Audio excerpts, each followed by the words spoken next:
Hey guys, welcome to our channel. In this video, you will learn on how you can delete your Firebase Studio project.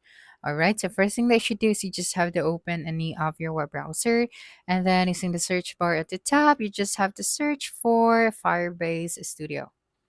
Okay, so for example, right here, I'm just going to type out Firebase. Then we have this second website. So just simply tap on it.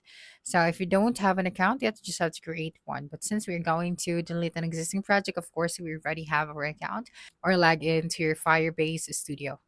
All right. So after that, you'll be able to see here now your workspaces and you have here your project. So to delete your project, all you have to do is to tap on this three dots that you can see beside the title of your project, and then you have here now these options. We have duplicate, share, rename, restart, copy link, and delete. So just simply tap on the delete option.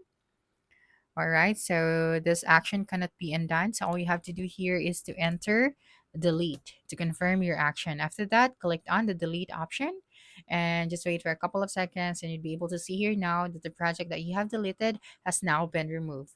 So that's it for this video. If you think this video helped you solve your concern, please subscribe, like this video, and leave your comment below. Bye.